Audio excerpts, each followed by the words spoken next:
भागवत महापुराण की जय। कृष्ण कन्हैया लाल की जय। राधा रानी की जय। भगवान श्री कृष्ण के सभी भक्तों को राधे राधे, जय श्री कृष्ण। आज मैं आपको सुनाऊंगी भागवत महापुराण में दशम स्कंद में 61वां अध्याय। भगवान श्री कृष्ण की स्तुति और अनिरुद्ध के विवाह में रुक्मी का वध। श्री सुखदेव जी ने कहा, परीक्षित, भगवान श्री कृष्ण की प्रत्येक पत्नी के गर्भ से 10-10 पुत्र हुए। वे सभी रूप और बल में अपने पिता के समान ही थे। बड़े बड़े देवता भी भगवान के वास्तविक स्वरूप को अथवा उनकी प्राप्ति के मार्ग को नहीं जान पाते। उन्हीं भगवान श्री कृष्ण को उन स्त्रियों ने पति रूप में प्राप्त किया था। वे सदैव प्रेम पूर्वक उनकी सेवा किया करती थी। उन रानियों में से भगवान की 8 पटरानियां थीं। रुक्मिणी उनमें सबसे प्रधान थी। उनके 10 पुत्र इस प्रकार से थे: प्रद्युम्न, चारुदेशन, सुदेशन, चारुदेह, सुचारु, चारुगुप्त, भद्रचारु, चारुचंद्र, विचारु और चारु। सत्यभामा के 10 पुत्र भानु, सुमानु, सर्वभानु, प्रभानु, भानुमान, चंद्रभान, ब्रह्मदानु, अतिभानु, श्रीभानु और प्रतिभानु। जाम्बवंती के 10 पुत्र साम, सुमित्र, पुरुजित, शतजित, सहरत्नाजित, विजय, चित्रकेतु, वसुमान, द्रविड़ और करतु। इसी प्रकार उनकी अन्य पत्नियों के पुत्रों और परपोत्रों की संख्या करोड़ों में थी। नागरजिति, सत्या, कलिंदी, लक्ष्मणा, मित्रविंदा, भद्रा उनकी अन्य पटरानियां थीं। रुक्मिणी के पुत्र प्रद्युम्न का विवाह मायावती रति के अतिरिक्त भोजकट निवासी रुक्मी की पुत्री रुकमवती से भी हुआ था। उसी के गर्भ से बलशाली अनिरुद्ध का जन्म हुआ था। परीक्षित, ये तो मैंने तुम्हें बताया था कि रुक्मिणी हरण के समय, युद्ध के समय रणभूमि में भगवान श्री कृष्ण ने रुक्मी का बड़ा अपमान किया था। इसीलिए वह सदैव श्री कृष्ण से प्रतिकार लेने की घात में लगा रहता था। तुम्हारे मन में ये प्रश्न उठ रहा है कि वे दोनों जब परम शत्रु बने हुए थे तो प्रद्युम्न जी का विवाह रुक्मी की पुत्री रुकमवती से कैसे हुआ। वही मैं तुम्हें बताने जा रहा हूँ। तुम तो जानती हो कि प्रद्युम्न जी कामदेव के अवतार थे।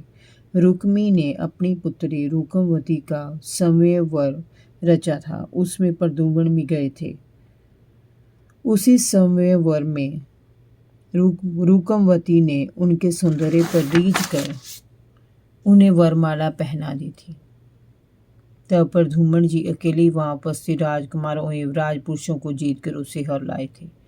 राजन, यद्यपि रुक्मी श्री कृष्ण से अपमानित होने के कारण रुष्ट था, पर अपने भांजे को उसने अपनी बेटी ब्याह दी और कोई विरोध नहीं किया। वह ये जानता था कि इस प्रकार का वैवाहिक संबंध धर्म के अनुकूल नहीं है। फिर भी रुक्मिणी को प्रसन्न करने के लिए उसने कोई व्यवधान नहीं डाला था। अनिरुद्ध का जन्म रुकमवती के गर्भ से ही हुआ था। समय के साथ अनिरुद्ध अत्यंत बलशाली युवा बना और उसकी वीरता का यश दूर दूर तक फैल गया। रुक्मी ने उसकी वीरता का गुणगान सुनकर अपनी पुत्री रोचना का विवाह रुक्मिणी के पुत्र अनिरुद्ध के साथ करने का प्रस्ताव रखा तो श्री कृष्ण ने वैर भाव समाप्त करने की दृष्टि से धर्म विरुद्ध इस प्रस्ताव को स्वीकार कर लिया। उन दोनों के विवाह उत्सव में द्वारका से भगवान श्री कृष्ण, बलराम जी, रुक्मिणी जी, प्रद्युम्न, साम आदि भोज पर पधारे थे। जब विवाह उत्सव निर्विघ्न समाप्त हो गया तो कलिंग नरेश ने रुक्मी को उकसाया कि तुम चौसर खेलने के लिए बलराम जी को बुलाओ और उनकी संपत्ति का बड़ा भाग जीत लो। रुक्मी ने ऐसा ही किया। बलराम जी को पासे फेंकने तो आते नहीं थे, किंतु रुक्मी पासों का खिलाड़ी था। बलराम जी रुक्मी के साथ चौसर खेलने लगे। उस खेल में रुक्मी ने बलराम जी से काफ़ी बड़ी रकम जीत ली। इस पर कलिंग नरेश बलराम जी की हंसी उड़ाने लगा, जिसे बलराम जी ने कोई महत्व नहीं दिया। उसके बाद रुक्मी ने 1 लाख मोहरों का दांव लगाया।